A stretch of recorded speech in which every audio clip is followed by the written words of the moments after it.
My sister and I went to a bar, and we were at the bar. You know, it was really fun. We enjoyed ourselves. We were just chatting and learning signs and socializing.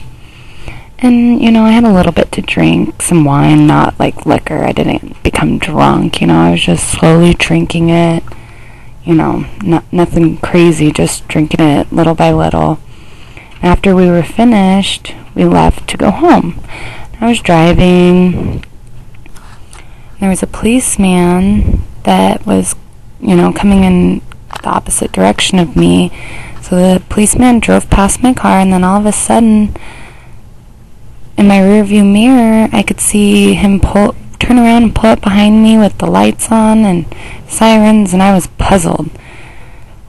So I was talking to him, came to my window, and I was talking to him, and he thought I was drunk because of my voice. You know, it sounded funny or something. I don't know. I'm not really sure how he thought why I was drunk.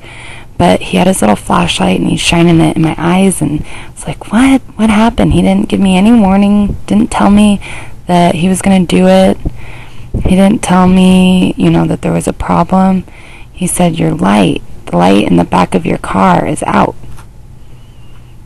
I said, oh, okay, I see, fine, but, you know, it's still wrong to try to take me out of the car.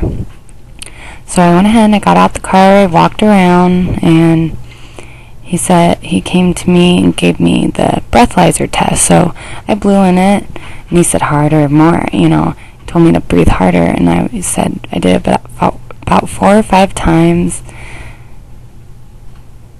And he wasn't really listening to me, so I was like, okay, fine. So he went back into his police car.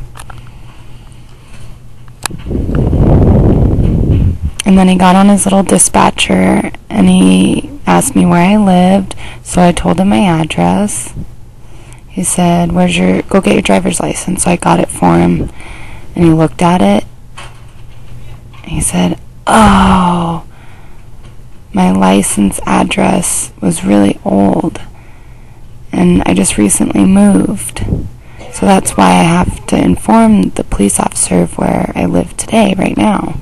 But the cop really didn't care. He kind of just ignored me. And so I tried to talk to him and, you know, tell him, but he refused to listen. He was on his dispatcher, so I got my other card that I had ready with the phone number for the interpreter. For the interpreter's pager, you know, they have it. They can just come right to me, and maybe they could help me when the cop understand better. So I gave him the card, and the cop just threw it. He just threw it right out of his hand, looked at it, and threw it behind him. I looked at him, and I was like, wow, really? That was rude. And then I started to get kind of nervous. And then the cop said, you need to calm down or you're going to go to jail. And I was really upset. I needed to get an interpreter, and he refused. So we started arguing. And then all of a sudden, he handcuffed me, put my hands behind my back, and arrested me. And I said, I'm innocent. And he was really confused, so I was like, okay, fine. So then we started driving.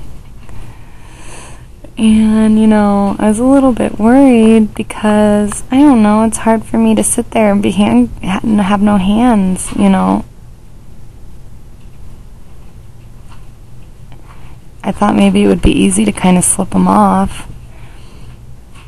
And so I was like playing with them, doing the jingle bells.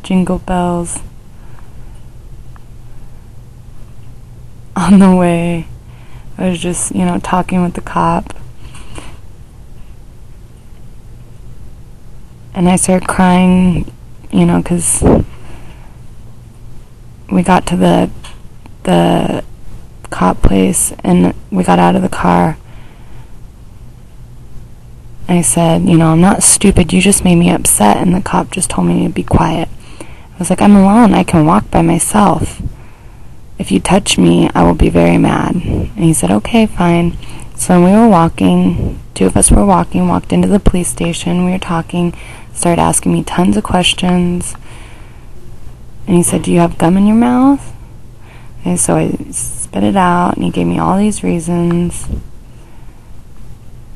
And then my father came, and he was talking to him, and the police officer told him that they thought that I had been doing drugs. He's like, no, she has never used any kind of drugs. But she does have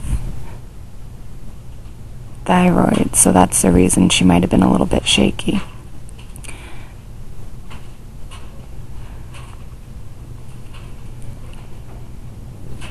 So we went home, we got a lawyer, and we talked with a lawyer and an interpreter. And the judge told him that the policeman said to me that I was yelling. Me yelling.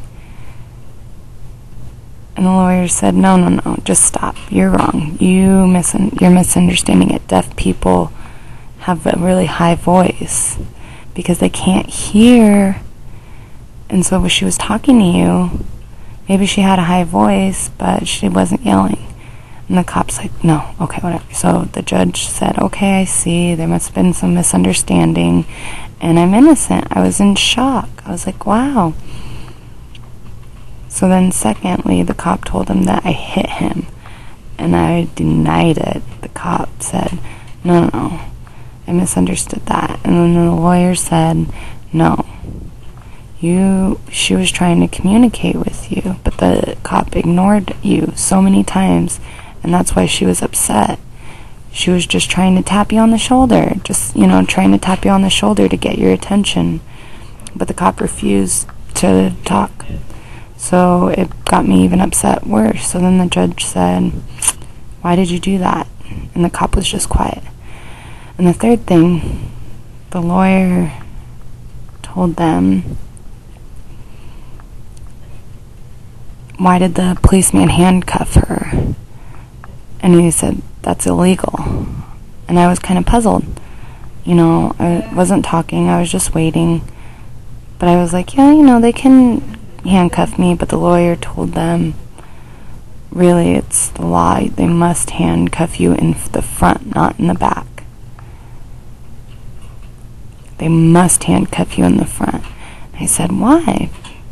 Because how are you going to communicate? How are you going to write? And I said, I see, good point. You have to be able to write. I said, okay. So the judge was,